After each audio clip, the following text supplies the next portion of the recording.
Pag-usapan natin to, ang problem ng tao. So, this will be part of the Good News series. Hindi akong original din to. It's one of the books from, kung di ako mali, that's Charles Brooks. The Good News or Magandang Balita. So, this is evangelism book platform, and we wanted to use this channel for sharing the word of God, teaching, correcting, rebuking, for the benefit of those who love God. And this is a seven part series. We're doing videos, so this will be 7 episodes in this case. So the good news series, and ang una natin pag-usapan is about ano nga ba ang problem ng tao. So at first, may isip mo ang problema ng tao is number 1, it's the finance, no? Number 1 yan. Unang-una, pag meron tayong problema, lagi natin tinitingnan is kung may laman yung bulsa natin. So ito nga ba yung problem, the root problem of the mankind according to the Bible? Ito ba yung sinasabing problema? Number 2, it's a relationship problem. So whether it's your family relationship, siblings relationship, parent to children, children to parents, spouse relationship, friends, friendship. That could be probably that's a problem. Problem, wala akong trabaho. Problem, wala akong source of income. Those are the result of the root problem of mankind. So ang gagawin natin, we will be looking through passages, verse in the Bible, na pwedeng magbigay sa atin ng kaunawaan. What is the problem of mankind? Ano ang problem ng tao? So let's define problem muna. What is a problem? So let's define that. What is a problem? Before anything else. So a problem is a difficulty that has to be resolved or dealt with, no? Mahirap siyang isang paghihirap na kailangan ma-resolve, no? Kailangan we need to deal with it. A question to be answered. Schoolwork, exercise. Of course. No, kung meron kang math problem, science problem, so parang homework na you need to accomplish, no, that's a problem. Exercise, a puzzling circumstance, no, hindi mo alam gagawin, so that is a problem. We have adjective, pero hindi na natin siguro pagtutuunan ng pansin muna to. But we know what's the meaning of the problem. So let's start with the Bible. I think naka-open na ako doon in John 20. Again, the movies or the episode will be focusing on different passage para maunawaan natin ano sinasabi ng Bible when it comes to problem. Right? So let's see how it goes with John 20, 31, right? And we're using amplified Bible. So I like to use amplified Bible kasi meron siyang definition. So again, you can use your preferred version, Magandang Balita, Biblia, English Standard Version, Contemporary English version, ano pa ba, whatnot. So King James version, 21st King James version. So, kung saan ka comfortable to use. So, let's read in John 20:31, sinabi, "But these have been written," so, "these have been written," balikan natin yan, "so that you may believe." Ayan, ito yung sa Amplified, may paliwanag siya. The belief or the believed word there is defined with a deep abiding trust. So, abiding trust, hindi yan yung parang naniwala ka lang na sisikat ang araw at lulubog ang araw and it's night. So, it's an abiding trust. So, that belief is a 100% trust to whom? That Jesus is Christ. So, when we say Christ, the Messiah. So, Jesus, hindi apelido ni Jesus is Christ. No? Hindi siya parang ako na F-A triple ka. Hindi siya Jesus as first name and then Christ as the surname or the last name. Christ means the Messiah, no? The anointed. So the Messiah, the Meshach, no? Hindi ko alam kung tama yung pagka-bigkas ko. I'm not sure in Aramaic or Greek, the Meshach, the anointed, the Savior, no? Tagapagligtas. That's the meaning of Christ. It's a title, no? Jesus ang tagapagligtas. Christ. Jesus ang Messiah. Jesus the anointed one. That's why it's a title. Okay? The Son of God, and that by believing, so again, the word believe ginamit ulit dito, and defined trusting and relying on Him. Nakita niyo yan? So it is trusting and relying on Jesus so you may have life in His name. Basahin natin. So let's analyze this part. Have been written. So the Bible has been written so that we may believe, para maniwala tayo that Jesus Christ is the Messiah, the Son of God, and that by believing you may have life in His name. Right? So again, I think in the previous video na pag-usapan natin what is I think one of my comments, pero ulitin na lang natin dito. Again, the meaning of death is separation. That's the easy way to explain death. It's a separation. So pag namatay ka sa physical, your physical body will be separated to your soul. Okay? That will be separated. That's the separation. That's the death. So when Adam and Eve ate from the tree of knowledge of good and evil, yung ipinagbabawal na bunga, they ate, there comes death. Ano yung death doon? Ano yung kamatayan doon? The separation of man to God. So kaya namatay si Eva at Adan. They didn't die physically. Eventually, oo, namatay sila physically. But the moment na kumain sila, there was a separation, death, between man and God. Nagkaroon ng malaking separation. Why? Kasi a sinful man and a corrupt man cannot be with the holy God. Okay? Now, sinasabi dito, you may have life. So, ang kabaligtaran ng death is life. Okay? Life, kabaligtaran niya is death. So, contrast, opposite sila. Now, kung merong separation in death and in life, merong unity. Right? Merong union. So, you have a union in Jesus' name. So, through Jesus Christ, maibabalik tayo sa Diyos. Right? So, we have life in His name. Yun yung ibig sabihin nun. Aralin pa natin. So, this is just the first passage. Malalaman natin kung ano ang problem ng tao. Now, we have a passage in John 8:12. Kunin natin yon. John 8:12. Let's go. Ano sinasabi ng Bible dito? In John 8:12, again, we're using Amplified Bible. Right? Kunin lang natin dito. Yan.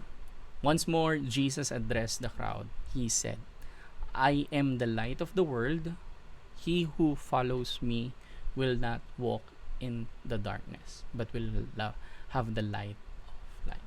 So, yung mga tagusunod ni Kristo will not walk in darkness.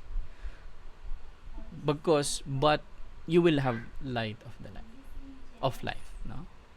Because Jesus said, ako ang liwanag ng sanlibutan. Now, if you have light in your life, it would be impossible for you um, to walk in darkness, right? Kasi kung example, meron kang dalang flashlight, let's say, you have a flashlight, no? You have a flashlight. At then pumunta ka sa madilim na lugar. Of course, you will have the light. Hindi ka lalakad sa kadiliman kasi obviously you have a flashlight, you have a light. Now think of this as an everlasting light through Jesus Christ. Kahit gaano ka dumi, the symbol of darkness here in this world is the sinfulness of the world. No? Yung the darkness, yung sobrang dilim, no? Dilim represents the kasamaan, represents hardship, and so on. You will have the light. Now, it doesn't mean that if you follow Jesus Christ, smooth sailing. No. Hindi ganon. Sometimes, Christians who follow Jesus Christ experience persecution. And be glad kasi it's also the way of you being developed. Now, throughout the centuries, napatunayan na ang tao developed through hardship. Ibang-iba ang mga batang lumaki in the Middle East versus ang mga lumaki na mga bata in the western side of the globe, right? We know in the Middle East there is so much hardship doon. Partly here in Asian countries, meron ding hardship dito. And everyone is striving to be better. Compared to, again, not all, but most of it, compared to the western side of the globe, na available yung resources as much as possible. So, it's proven in centuries that people endure and develop once they are in hardship. Now, balik tayo. Now, if you are in the light, Jesus is in you, you have the light of life. And then, hindi makukuha sa yan. Right? So, matutumbok natin yan. So, we are just introducing faith in Jesus Christ. No? So, una, you will have life in Jesus Christ in John 20:31. And then in John 8:12, you will have the light of life kasi dahil kay Jesus. Another passage to support is John 3:19. So if we go there, ano sinasabi ng Bible? All right. Okay. This is the judgment. That is the cause for indictment. I'm not sure kung binasa ko na tama. Indictment. The test by which people are judged, the basis for the sentence. The light has come into the world, and people love the darkness rather than light, for their deeds are evil. Okay? Mas iniibig pa, no, ng mga tao ang dilim kaysa sa liwanag. Right? So, in this world, mas gusto pa ng mga tao to stay in the darkness rather to be in the light. Right? So again, the darkness, and we represent in application, we represent darkness as like the darkness, like ito yung the hardship, ito yung the sinfulness of the world that represent the darkness. And then the nature of mankind na mas gusto laging gumawa ng masama instead of doing good, no? There is also a passage from Paul na pinipilit kong gawin ng tama pero ayaw ng aking laman, no? And most of the time we experience this, no? Mas gusto natin gumawa ng kalokohan kaysa gawin natin yung tama. May nakita kang di ba? Huwag mong tapakan yung damo. Pero parang kating-kati ka na apakan yung damo. And then huwag magtapon ng basura dito. Hindi mo alam bakit parang merong sa side mo na nag-uudyok na sige, magtapon ka doon kahit maliit lang na balat ng candy. Parang may nagti-trigger sa atin whenever there is a law, no? There is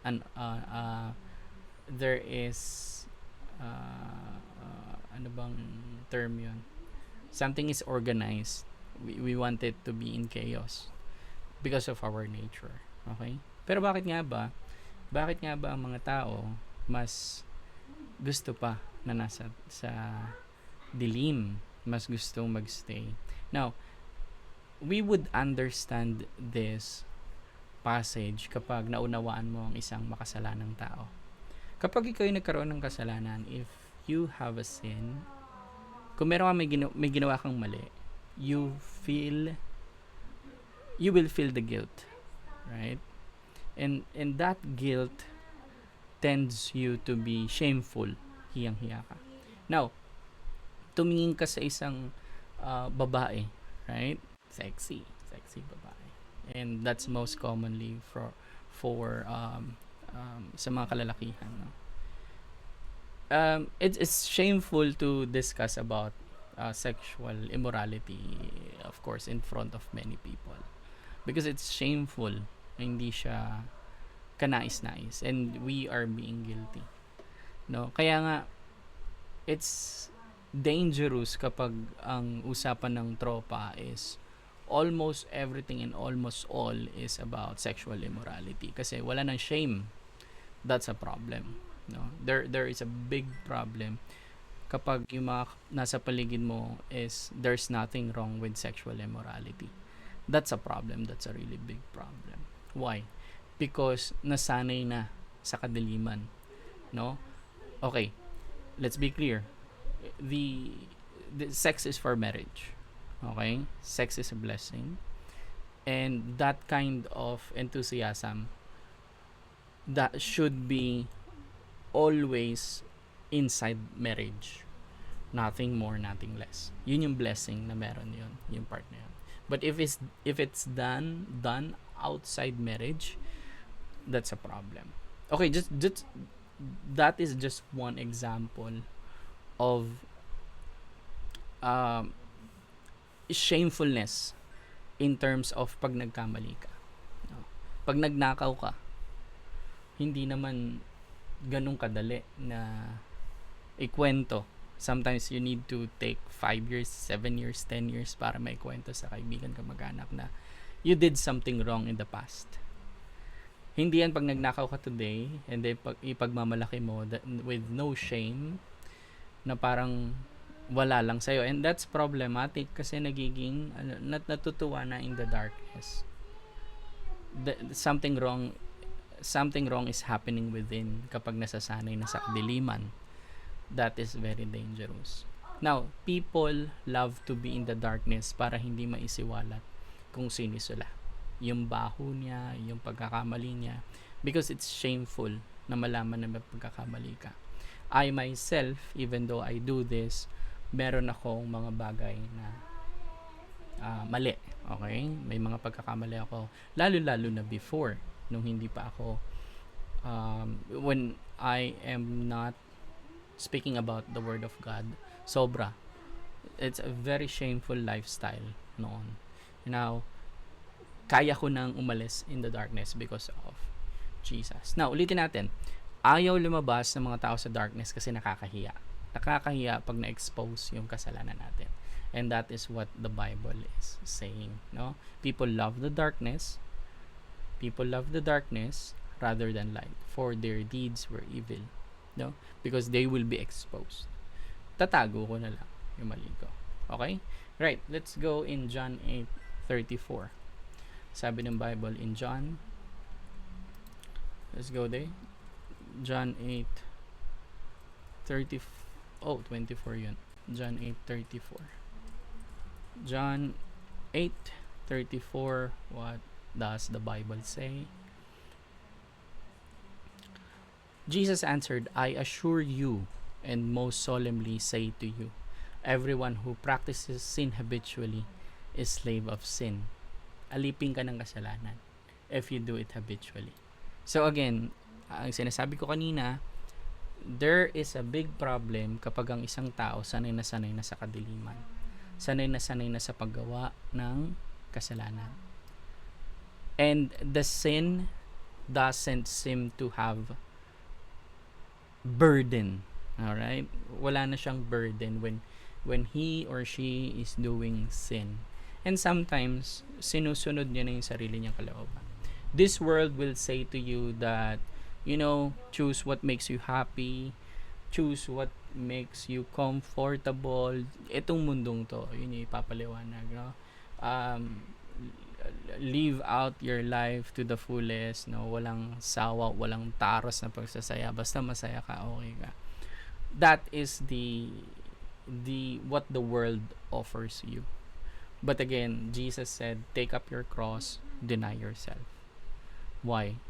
Because the moment you take up your cross, you deny yourself, and you follow Jesus, His way, no, you will have an eternal life.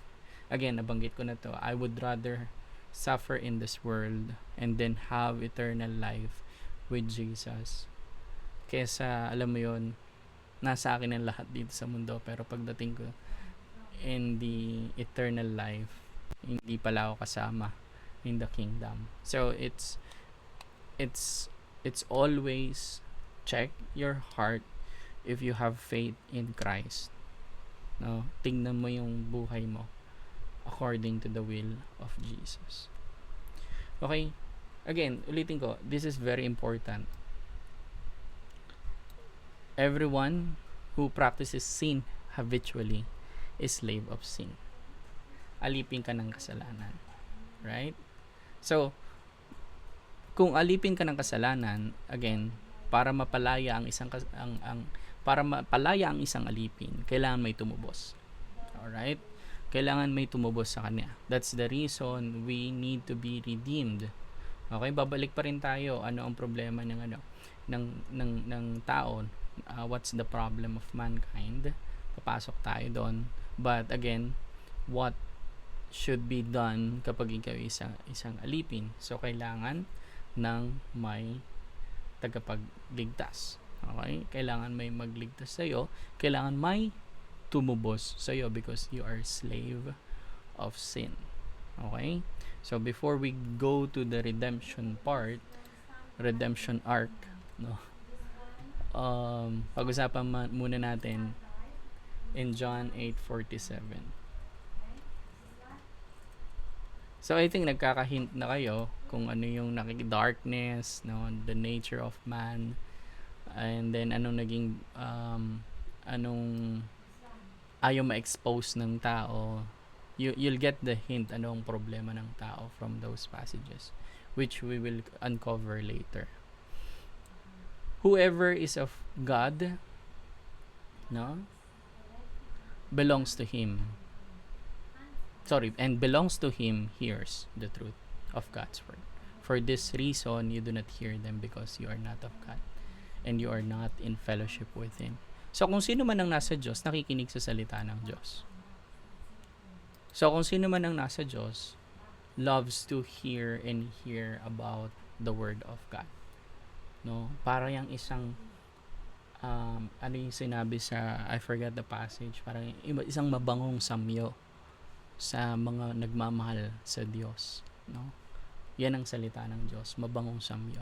Pero kapag alam mo yun, pag word of God ang pinag-uusapan and then parang allergic ka, parang puro word of God na lang tayo, parang lagi na lang tayo nag-word of God, hindi ba pwede? Teka lang, kapatid, parang wait lang kasi those who love God, whoever is of God, whoever belongs to God, hears Him, nakikinig, no? Nakikinig on God's word, in or out season. Ngayon, kung hindi mo naririnig or hindi mo gustong marinig ang salita ng Diyos, I think you are not in fellowship with God. Hindi ka sa Diyos, hindi ka mula sa Diyos. Now, dalawa lang yan, walang gitna. Kapag hindi ka sa Diyos, sa demonyo ka. That's it. That's the truth of the world. Hindi pa rin yung gitna lang ako. Hindi ako. Why? Kasi kapag nasa gitna ka, nasa Diablo ka pa rin. Why? Kasi kapag nasa gitna ka, who's gonna be your redeemer? Sinong tagatupos mo? Ay alipin nga tayo ng kasalanan. O, wala rin pakialam sa'yo ang Diablo kasi gitna ka lang naman for sure. In eternity, makakasama ka din nila kasi neutral ka naman You don't want to hear the word of God, neutral ka naman. So, again, it's dangerous. If you're neutral, it's dangerous. Again, kung dalawa lang yan, wala ka sa Diyos, sa Diablo ka, sa demonyo ka. Now, hear the word of God. Okay?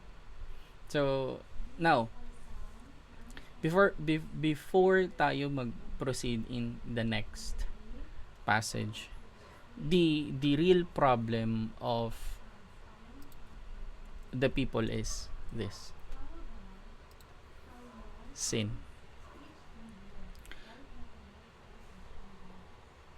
Hindi tayo magkakaroon ng iba't ibang klaseng problema in sickness, hindi tayo magkakaroon ng problem financially, hindi tayo magkakaroon ng problem in relationship, hindi tayo magkakaroon ng problem in our daily lives because of this.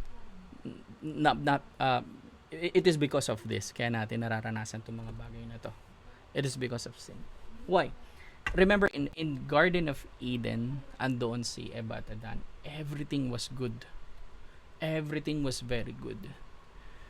Isipin mo, imagine a life na hindi mo kailangan magtanim kasi kusang tumutubo ang mga bungang kahoy. Kusang lumalabas. Pipitas ka lang. You know what? When there was no sin, yung pagkain natin pinipitas. Right? Kasi kusa siyang tumutubo. But when sin entered, the problem of the mankind, sin, kasalanan, na-alter lahat. No? Nasumpa ang lupa. And then today, bago ka makakain, magbubungkal ka muna ng lupa. Lulusong ka muna sa dagat. You know? Mga ngaso ka muna. You will sweat. No? And at times, you will bleed para lang makakain ka. That's the result of sin. Kasi Adam chose to follow his will. Mas sinunod ni Adan yung gusto niya kaysa kagustuhan ng Diyos. Mantakay mo, kasama na ni Adan si Yahweh every day of his life. Pero mas pinakinggan niya pa rin yung serpent. Tusong serpent na led Adam to sin and mankind to fall. Lahat ng nararanasan mo yun, it's because of sin. Diba? Mismanagement of money. Kaya ka nagkakaroon ng problem yun. Because it's a sin. Kasi you are not a good steward. No? Nagkaroon ka ng iba't ibang karelasyon. And then, nagkaroon ng isa sa mga karelasyon mo na buntis. You have a problem now. Paano mo bubuhayin ngayon? And paano mo paninindigan? Why? Because it's a sex outside marriage. It's a sin. No? Ngayon, namumroblema ka sa health mo. Why? Kasi inom ka ng inom. No?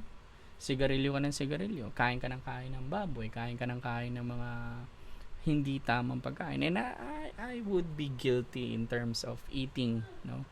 Eating things na hindi ko dapat kainin, no? Nagkakasakit, no, hospital. Why? It's because of sin. Sabing wag kainin, kinakain. No? Mas madalas pa yung pagnguya ng chicharon kaysa sa pagnguya ng saging, mangga, mansanas, mga prutas na nagpapalakas sa katawan. It's because of sin. That's a problem of mankind. Sin. Diyan nag-ugat lahat. Kung wala namang kasalanan, hindi natin mararanasan to ngayon. Hindi natin mararanasan yung mga bagay na hindi maganda. It is because of sin. So now, nakita nyo yung pinag-usapan natin kanina, yung mga earlier passages. It talks about sin and sino ang solution. So the Messiah ang tagapagligtas. But we talked about kapag ikaw habitually sinning, you are a slave of sin. Kapag ikaw ay ang mga taong nasa sinlibutan, ayaw nilang ma-expose. Why? Because of their sin. Nakakahiya ang kasalanan. Nakakahiya ang kasalanan. Kaya magtataka ka kapag ang isang tao hindi nahihiya sa kasalanan. Right? Nakakapagtaka yun. Kapag ang isang tao ay, you know what, sin, ang kasalanan is no longer a serious matter. Sin is no longer something that we need to remind ourselves na, huy, you have an everyday battle. Everyday choose God. Everyday choose to be like Christ. Bakit? Kasi ang kasalanan na yan, nag-iintay lang yan. Nag-iintay lang yan para ikaw ay madagit. Let's continue. In John 16:9, right? Saan tayo? Bible. John 16:9. We will read about sin and the true nature of it, because they do not believe in me. Oh, napakaganda dito. Oh, wait. Parang kunin natin yung John 16 7 to 10 kunin natin. Okay? But I tell you the truth. It is to your advantage that I go away. If I do not go away, the Helper, Comforter, the Holy Spirit, Intercessor, Counselor, Strengthener, Standby, will not come to you. But if I go, I will send him, the Holy Spirit, to you to be in close fellowship with you. And he, when he comes, will convict the world of the guilt. Ito yung sinasabi ko kanina. There is always a guilt of sin. Kapag walang guilt of sin, makabahan ka na. And the need for a Savior. Okay? That is Jesus Christ. So, this is the problem. Sin. Kaya kailangan dumating ang tagapagligtas. Jesus. Have you ever asked a question? Bakit nga ba kailangan ni Jesus bumaba dito para ipapako sa krus? We can discuss on another topic, a thorough topic about Jesus. Why Jesus needs to die for us. Bakit kailangan may kabayaran. Bakit kailangan may dugo na dumanak sa krus ng Kalbaryo. For now, let's touch the tip of the iceberg. Sin and the need of a Savior, and about righteousness, about judgment. Ito yun, about sin, tungkol sa kasalanan, because they do not believe in me and my message. Okay, in verse 9, i-highlight natin to. Ang kasalanan ng tao ay hindi paniniwala kay Kristo. Right? Why? Because ang hindi paniniwala kay Kristo ay pagpapakita ng pagre-rebelde. Okay? It is Jesus who's saying, tungkol naman sa kasalanan, dahil hindi sila naniwala sa akin. Hindi sila nanampalataya sa akin and my message at sa mensahe ni Kristo. Yung ginagawa natin ngayon, no? If anyone who doesn't believe in God's word ay nagkakasala, because that is a rebellious heart. No? About righteousness, personal integrity, and godly character. Because I am going to my Father, and you will no longer see me. Okay, this in this context, ito yung time na pinapaliwanag na ni Christ that he needs to be crucified and then save mankind, and then the Holy Spirit will come. We can discuss about this sin and the need of the Savior sa mga susunod. We can do another series. For now, the series that we have is about good news, mabuting balita. Okay, in John 3:18, ano sinasabi ng Bible? John 3:18. Okay. Whoever believes and has decided to trust Him as a personal Savior and Lord, capital yan, so it signifies God, not judge. Okay, hindi ka na hahatulan. For this one, there is no judgment, no rejection, no condemnation. But the one who does not believe and has decided to reject Him as personal Savior and Lord is judged already. tingnan nga natin ang ibang version. Parang nalulunod na ako sa definition eh. Maganda siya pag pag ikaw lang mag-isa. Kasi napag-aaralan mo. Let's switch to English ESV. Oh, see. So, let's switch. Ang ESV na lang tayo kasi it's good. Amplified Bible is good for personal Bible study kasi pinapaliwanag niya. But in this case, ipapaliwanag ka naman through the video. Basahin na lang natin yung pinaka-verse itself. So, John 3:18, plain and simple. Whoever believes in Him, Jesus, is not condemned. Hindi na hahatulan ang nanampalataya kay. But whoever does not believe is condemned already. Okay. Kasi kanina sinabi ni Christ, mali sila tungkol sa kasalanan. Kasi ang kasalanan, kapag hindi sila nanampalataya sa akin. If you don't believe, if you don't have faith in Jesus Christ, that's your sin. Yun yung kasalanan mo.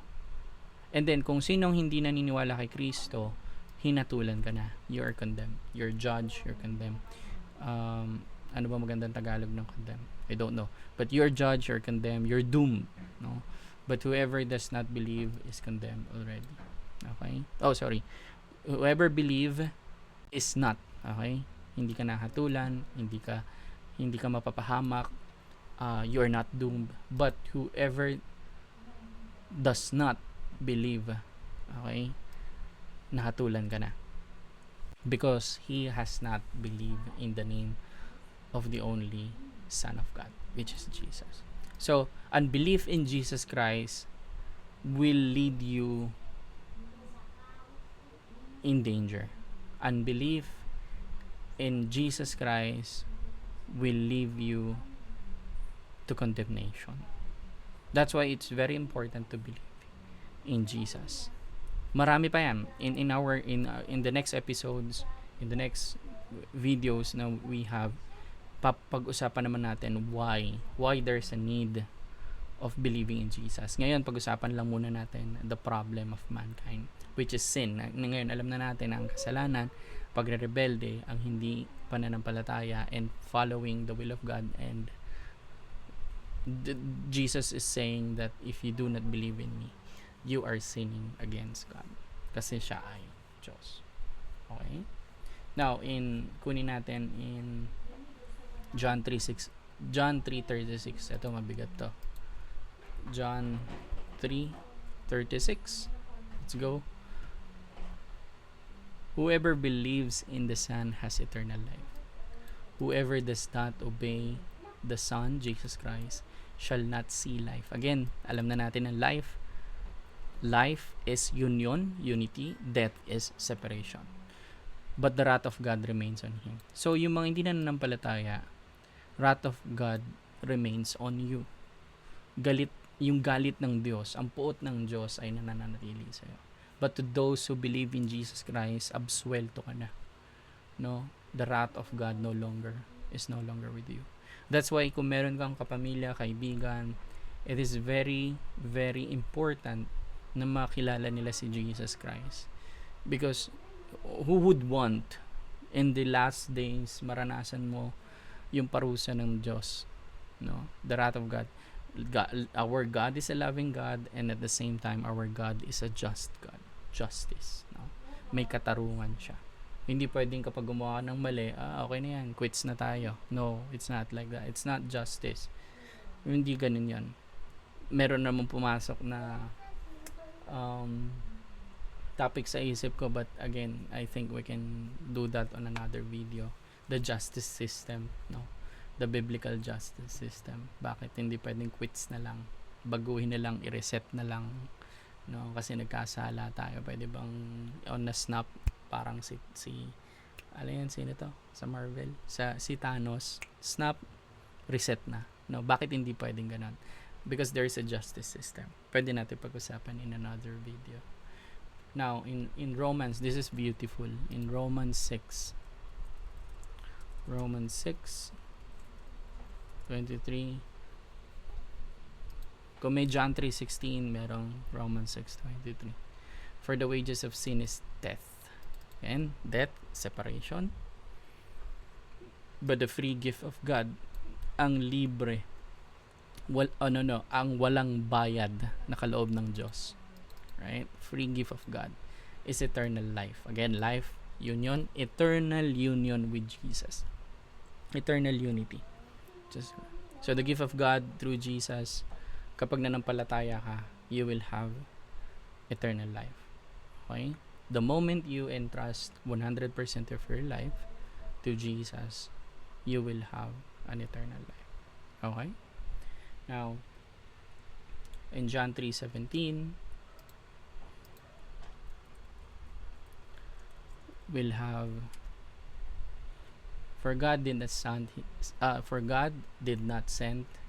after John 3:16, for God did not send his son into the world to condemn the world, but in order that the world might be saved through Jesus Christ. So that's the mission of Christ, to save mankind. Save from what? Sin.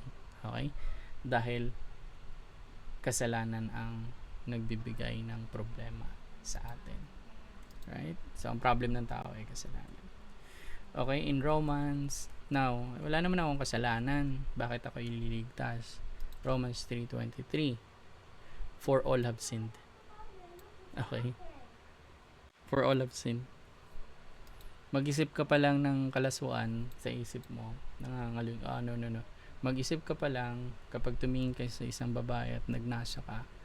That's adultery. It's just in your mind. Kakasala ka na. And then kapag tiningnan mo yung kapwa mo, na galit ka na, parang gusto mo siyang saktan, you are guilty of murder. That's what Jesus said.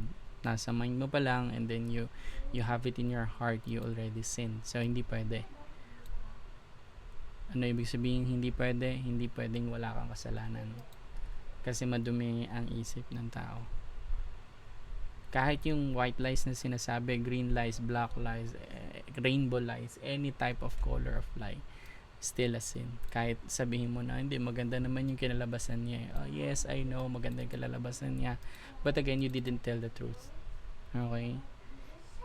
The truth, kahit gaano kasakit yun, it's still the truth. Nagkasala ka pa rin. Okay? All have sinned, lahat hindi nakaabot, fall short of the glory of God. That's why you need a Savior. No? Okay, I think dito tayo magtapos sa verse na to. 1 John 3:45. Now, we understand na ang problema ng tao ay kasalanan, and that should be dealt with. Kailangan masolusyonan yan. In 1 John 3:4-5, everyone who makes a practice of sinning also practice lawlessness. Okay? Sin is lawlessness. You know that he appeared in order to take away sins, and in him there is no sin. Okay, be careful. Everyone who practice of sinning also practice lawlessness. Sin is lawlessness. Ano ibig sabihin yan? Ang kasalanan ay pagkawalang batas. Right? So if we follow God's will, sabi ni Jesus, if you remain in me and I in you, follow my command. Though we are not following the Mosaic law, we need to follow Jesus' command. And if Jesus is saying that it is wrong, then don't do it. It's wrong. Mali yun. Yet you know that Jesus appeared to take away sins, and in him there is no sin. Okay, this is very clear. It is in Jesus there is no sin.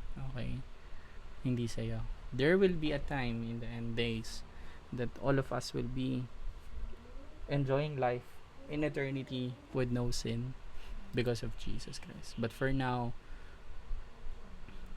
gawin mo ang makakaya mo to follow God's will and not to sin. Okay? Now, this is the last part of the verse. We understand the passages. We understand that the problem of mankind is sin, kasalanan, ang problema ng tao. We saw in the verses na those represent the problem of the sin. Now, on our next episode, pag-uusapan natin ano naman, no? If there's a problem, ano yung solusyon? Okay? Ano yung solusyon sa problema? Of course, we wanted solution, but on the next episode, no? So, again, remember, ang tunay na problema ng tao ay kasalanan. Doon nag-uugat ang lahat. And then we are going to deal with that problem on the next episode. Kaya naman, mag-ingat. Okay? Kaya naman, be careful. Every day, make sure to follow Christ. Make sure to follow His will. And make sure that you did your best. You do your best. You will not be perfect, but you can progress. Okay? Sin is the problem, and then the next episode, what is the solution on that problem? Pag-usapan natin yan.